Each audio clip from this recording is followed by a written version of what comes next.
Mən qədəməli fikirlər bugün urologiyanın çox ağır xəstəliklərindən olan stik-stresin xərçəngi barədə bir sıra qısa və aydın məlumatlar vermək istəyirəm. Bildiyiniz kimi stik-stresin xərçəngində çox vaxt insanlarda belə təsəvvür yaranır ki, stik-stresini çıxartmaq lazımdır. Xeyr, əslində bu belə deyil. Bütün hallarda stik-stresini çıxartmaq vacib deyil. Bir sıra xəstələrdə xüsusi bir əməliyyat növü var ki, yəni stik-stresin xəstə hissəsini çıxardıb və yerdə qalan sağlam toxumalardan stik-stres formalaşdırmaq mümkündür və xəstə öz stik-streslə normal yaşaya bilər. Bu xəstələri daimi torba gəzdirməkdən xilas edir, həyatın keyfiyyətini artırır və eyni zamanda belə xəstələrdə sağalma çox sürətli olur, reabilitasiya müddəti çox qısa olur. Parsial stektomiya standart müalicədirmi? Xeyr, parsial stektomiya standart müalicə üsulu deyil qaydalarında. Belə nəzərdə tutulur ki, stik-stresin xərçəngi invazив olan zaman və dərin qapılara işləyən zaman bunlara deməli radikal stektomiya aparılır. Yəni stik-stres bütövlükdə çıxarılır və bağırsaqdan torba düzəldilir və insan ömrünün axırına qədər bu torba vasitəsilə yaşayır. Lakin parsial stektomiya, yəni stik-stresin saxlanması ilə olan əməliyyatlarda isə deməli bir sıra şərtlər gözlənilməlidir. Bu şərtlər seçilmiş xəstələrdə bu şərtlər gözlənilən zaman stik-stresini saxlamaq mümkündür. Bu şərtlər nədən ibarətdir? Mən istərdim ki, bu barədə öz şəxsi fikirlərimi də sizinlə bölüşüm. Bu şərtlər ondan ibarətdir ki, birincisi qaydalar yazır ki, stik-stresini saxlamaq üçün şiş tək olmalıdır. Lakin bizim şəxsi tədbirlərimiz ona deməyə imkan verir ki, biz tək şişlərdə deyil, stik-stresin çoxlu şişlərində də, müxtəlif lokalizasiya şişlərdə də stik-stresini saxlamaq mümkündür. Hətta biz bu yaxınlarda stik-stresində iki yerdə deməli böyük sahədə rezeksiya apardıq və əməliyyatı uğurla başa çatdırdıq və stik-stresi saxlanıldı. Yəni həkimin yaxşı təcrübəsi varsa, deməli tək lokalizasiyalı deyil, çox lokalizasiyalı işlərdə də stik-stresini saxlamaq, yəni parsial stektomiya əməliyyatı eləmək mümkündür. İkinci məsələ, qaydalarla yazırlar ki, bu ancaq şiş əlverişli yerdə olmalıdır. Yəni əlverişli yer olanda nəyi nəzərdə tuturlar? Stik-stresinin deməli qübbə nahiyəsinin, azad divarların. Lakin biz təcrübəmizdə görürük ki, əgər yaxşı deməli uzun illər bu işlə məşğul olduqdan sonra stik-stresinin istənilən yerində, hətta stik-stresin boynunda, hətta stik-stresinin deməli prostatik uretrə yaxın hissələrinə qədər işləyən şişləri də deməli götürmək mümkündür. Lakin bu təcrübə tələb edir və anatomiyanı yaxşı bilmək və idarə etməyi tələb edir. Belə hallarda biz hətta deməli stik-stresinin boynuna qədər, arxa uretrəyə qədər stik-stresinin xəstə hissəsini kəsib götürüb, istiyaxarlarında yenidən yaradılmış stik-stresinin yeni yerlərinə köçürməklə deməli stik-stresi formalaşdırılır. Üçüncü şərt ondan ibarətdir ki, deməli karsinom insitu olmasın. Bəli, bu öncədən biz bu məsələni həll edirik. Yəni bu əməliyyatı aparmamışdan qabaq biz sistoskopiya müayinəsi aparırıq. Yaxşı patolojik material götürürük. Patolojik material təkcə şiş olan nahiyədən deyil, eyni zamanda sağlam toxumalardan da götürülür və karsinom insitu olan zaman deməli biz stektomiyadakı ki, deməli bu şiş klassifikasiyada T2 mərhələsindən aşağı olsun. Bu məsələ də çox mübahisə doğuran bir məsələdir. Xəstəyə T2 diaqnozunun qoyulması bəzən yanlış olur. Bəzən turbiopsiya edirlər.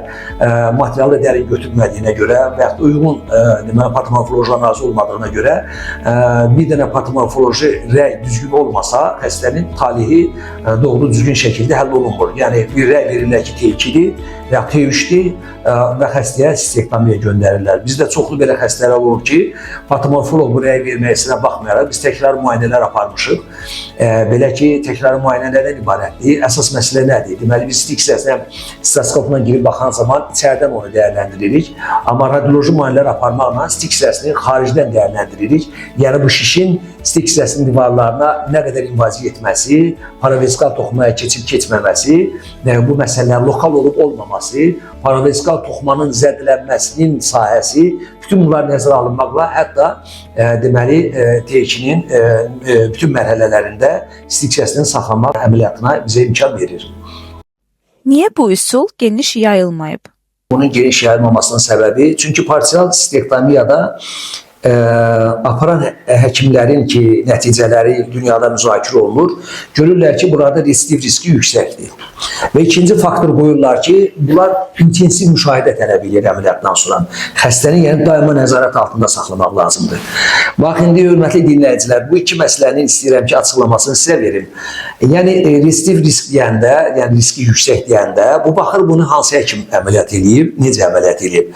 Bu məsələlərin detallarına getmək lazımdır. Əgər həkim göstərişi düzgün seçibsə, əməliyyatı radikal aparıbsa, yəni həmin rizik elədiyi sahənin yaxşı toxumaları, sağlam toxumalar hüdudunda götürübsə və anatomiyanı yaxşı bilirsə, onda bunun riski aşağı olacaq. Bilirsiniz, bu dünyada riski deyəndə götürürlər müxtəlif klinikaların məlumatların, müxtəlif səviyyədə olan həkimlərin məlumatların, toplayırlar, ümumi bir nəticə çıxardırlar. Amma ayrı-ayrı həkimlərdə, bu işi çox yaxşı bacaran həkimlərdə ümumiyyətlə riski çox aşağı olur. Ona görə bu həkimin təcrübəsindən, əl qabiliyyətindən və bu işi neçə illərdə eləməyindən çox asılıdır. Bu məsələ, bilirsiniz, müzakirə gördüyünüz kimi bir müzakirə olunan bir məsələdir. Yəni, yaxşı həkimdə bu residiv riski aşağı olacaq. Baxmayaraq ki, siz ədəbiyyatda bu residiv riskini yüksək görəcəksiniz. İkinci məsələ deyir ki, bu xəstələr intensiv müşahidə olunmalıdır. Yaxşı da bu insanlar gəl intensiv müşahidə eləyək də. Deməli, insanları intensiv müşahidə eləməyəcək deyə bunun stik hissəsini çıxartmaq lazımdır. Fikir verirsiniz, yəni bu düşüncə ki, hansı ki, bəzən elmi ədəbiyyatlarda rast gəlir, gülünc bir ifadədir.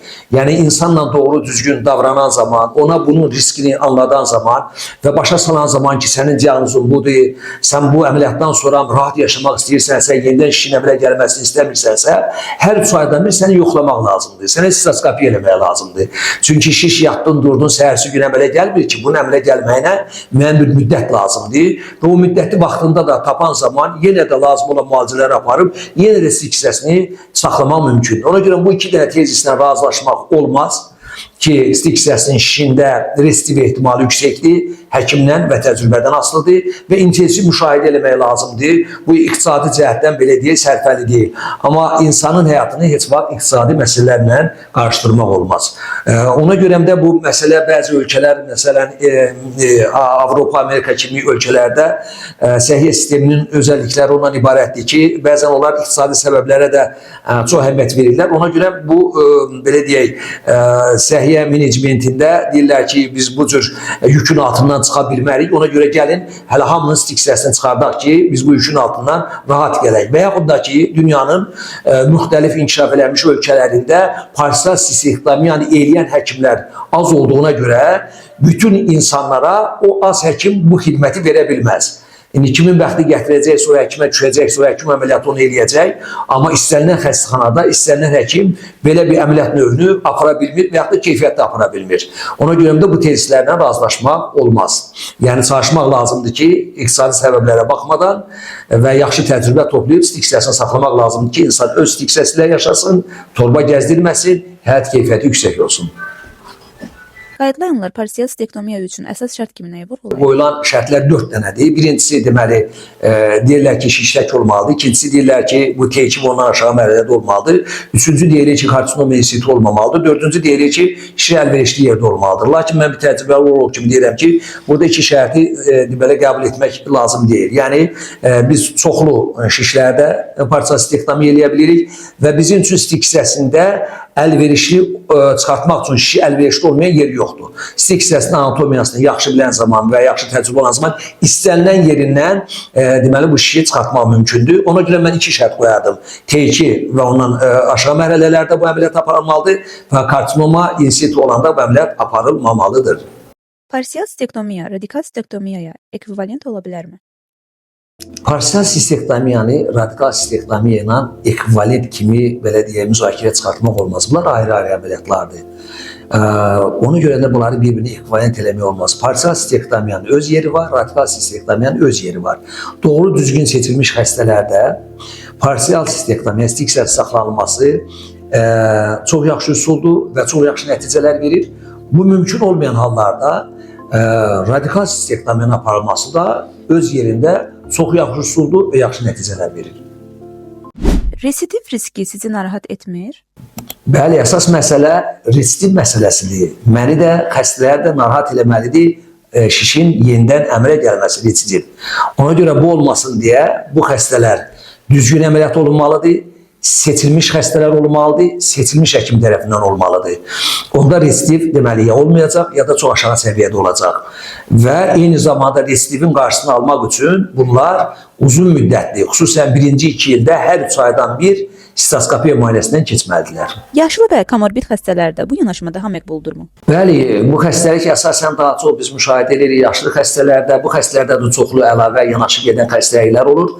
Lakin yaş və yanaşı gedən xəstəliklərin heç birisi istik hissəsinin saxlanmasına mane olmur. Yəni yaşlı xəstələrdə də və əlavə xəstəlikli olan xəstələrdə də istik hissəsini saxlamaq mümkündür. Sonunda onu demək istəyirəm ki, kimdə istik hissəsinin xərçəngi diaqnozu qoyulubsa, bu onlara müayinələrdən sonra istik hissəsinin çıxarılması əməliyyatı və torba gəzdirmək təklif olunubsa, yaxşı olar ki, o xəstələr bizimlə də görüşsünlər. Çünki bizim istik hissəsini saxlamaq əməliyyatları barədə təcrübəmiz çox böyükdür və çox yaxşı nəticələr əldə eləmişik. Və mənim indiyə qədər elədiyim xəstələr müşahidə dövründə heç birisində istik hissəsini çıxartmağa ehtiyac qalmayıb. Onlara çox yaxşı əməliyyat etmişik və sıx müşahidə eləmişik. Ona görə yaxşı olar gələsiniz, bizlə oturub söhbət edəsiniz. Biz açıq, dəqiq, bütün dəlillərlə sizə məlumatları verək. Ondan sonra seçim yenə də sizin olacaq ki, hansı üsulu seçəcəksiniz. İstik hissəsini çıxmalını seçəcəksiniz, yoxsa istik hissəsini saxlama əməliyyatını bizdən istəyəcəksiniz və istədiyiniz yerinə yetiriləcək.